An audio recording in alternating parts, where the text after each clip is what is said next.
Just because I'm not there doesn't mean I'm not there. That's the beauty of me. I'm everywhere. So it really is finally poised for an all-out battle over territory between the Italian Mafia and Rock. Because with Sal Boselli making a move on Rock, sending the hitters to take her out, shit is getting serious. Sal Boselli sees Rock as a threat, and he wants to get rid of the threat early, before she causes any more problems. And he understands the principles of crushing your enemy before they have a chance of coming back. He saw at first hand, she's not willing to pay the toll or come to any sort of deal. But when Rock's back was against the wall, she was forced to tell Jimmy she was willing to make a deal with Sal. But that's what people do when their back is against the wall. They'll say anything to get out of a life-threatening situation, especially when Kanan is at risk. But is Rock someone who's gonna bow down to Sal's demands? I really don't think so. Once you're on your knees, it's damn near impossible to get back on your feet. I ain't getting on my knees, Nick. Not for you or no man. So just to give this video some more background and context, I want to refer to something new. Now over the past week, I've been doing a bit more research on the 50th Law, written by 50 Cent and Robert Greene. Now Robert Greene is the author of the 48 Laws of Power, who I do reference heavily when making my videos. But a few years ago, 50 teamed up with Greene, and they came up with the 50th Law, which includes quite a few different principles, taking everything that 50 has learned in the real world of business and the streets. And this is why the 50th Law is different. You've got someone who's experienced near death, the streets, death of loved ones, and uncles who are in the game, but someone who's now shrewd in the boardroom. So as we all know, the perspective of 50 Cent is vital when it comes to raising Kanan. Now, one of the principles 50 speaks about is self-reliance. Make everything you own. And as I run through this, you realize how it relates to the situation Rock finds herself in with the Italians. Now 50 says, when you work for others, you're at their mercy. They own your work, they own you. Your creative spirit is squashed. What keeps you in such positions is fear of having to sink or swim. Instead, you should have a greater fear of what will happen to you if you remain dependent on others for power. Your goal in every maneuver in life must be ownership, work in the corner for yourself. When it's yours to lose, you're more motivated, more creative, more alive. The ultimate power in life is to be completely self-reliant, completely on yourself. So not only does this apply to everyday life, this situation Rock finds herself in is exactly the same. Does she want to relinquish this power to Sal Boselli? No chance. She knows if she bows down to his demands, then she relinquishes this level of authority and power. And this is what Unique said in Season 1.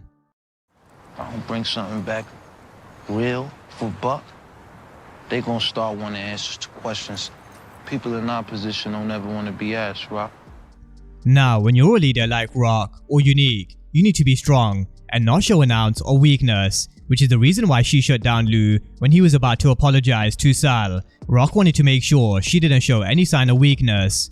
Now of course, there are two sides to this. I've always said, you're better off working together than against. And should Rock pay the toll? In my opinion, if she wants to expand, and if she wants to keep her family safe, she definitely should.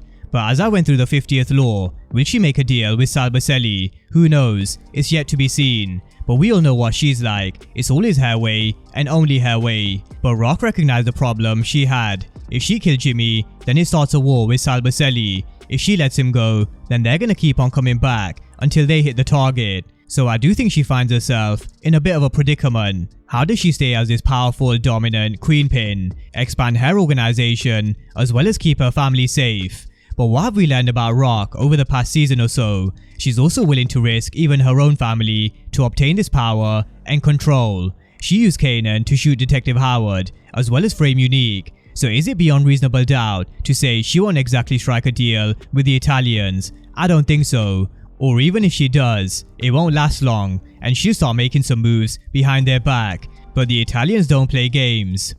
Taking out Neek, that's one thing. These mafia motherfuckers, that's something else. So the Italians don't play. Marvin said it, and Lou echoed the same sentiment. But one thing the Italians don't do is fuck with kids. Now, when Dominic and Jimmy were out to hit Rock, their sole purpose was to get Rock on her own, far away from Kanan. But where Jimmy stood by what they stand for, Dominic didn't, and he went off plan not once but twice, which is why I think we'll see his death at some point in the second half, maybe even by Sal Boselli himself, as a show of force, power, and to show his words mean something. When someone goes against your rules and you let them get away with it, this undermines your authority. So hopefully we see Sal Boselli show a sign of ruthlessness if he really does stand by not messing with kids. Dominic also showed he is one character who's full of hate and resentment, and I don't think I've hated a character as quick as I did with Dominic. So hopefully he gets what's coming to him, and possibly even at the hands of Sal Boselli himself. But on the topic of the Italians not fucking with kids, there was a civilian at the scene, so the game always has a few elements that always intertwine. The drug game crosses paths with law enforcement and also civilians, and Hannah was that civilian. Now this also reminded me somewhat of Ghost, because Ghost was guilty of keeping civilians alive, which in the end came back to haunt him, and a classic example was Maria Suarez. He should have done what needed to be done in season 1, but we saw how she returned later in power to testify against Ghost. But even when his career and whole life was on the line, he still tried to pay her to disappear. So I thought this was very similar to what Rock did with Hannah. She kept a civilian alive, but throwing a little threat: if she doesn't keep her mouth shut, not only will the Italians come looking for her and her people, but so will she. Now, the other factor we need to take into consideration when it comes to this beef between the Italians and Rock is Unique. We've all seen how he's got connections to the Italians, thanks to helping Marco in jail in the very first episode. He was also someone who gave them the drop on Rock's deliveries into Jersey, thanks to Worrell. So we're gonna see Rock approaching Unique and telling him, "I've done you a favor, so now it's time for one in return." And I do think Unique will help us strike a deal with the Italians. But what angle is he working? The writers threw us a real curveball when they showed Unique playing checkers instead of chess. But he is someone who's playing a deep game of chess with Rock, and he's playing the long game.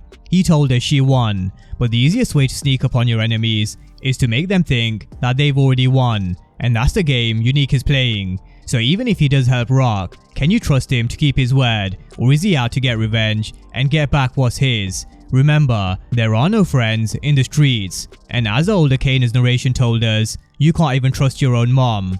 So just to add some more context to this relationship between Unique and Rock, this is what Joey Badass had to say.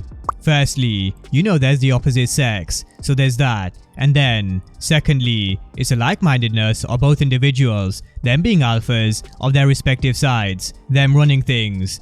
They've got a lot more in common than they may want to believe, and I think that just shows that connection, and even kind of foreshadows it a little bit. But he also said, I think Unique is going to definitely be willing to get back to where he was, by any means necessary. So it's true, they have a lot more in common than they think. But that's also a huge problem when it comes to them working together. They're both alphas, and we all know that won't work, not in the long term anyway. But that's a breakdown of where we are in terms of Rock versus the Italians, and where she'll end up fighting her inner demons. Does she go against her beliefs of not wanting to bow down to no man, or does she pay the toll and strike a deal with Sal Boselli? So my comment section is open to your predictions. Let me know what you think Rock's next move is. Drop all your thoughts down below in the comment section, and of course if you are new to the channel and you haven't done so already, then remember to smash the subscribe button if you want to see everything Power Book 3 and Power Universe related. But as always, thank you guys for watching, and I'll see you next time.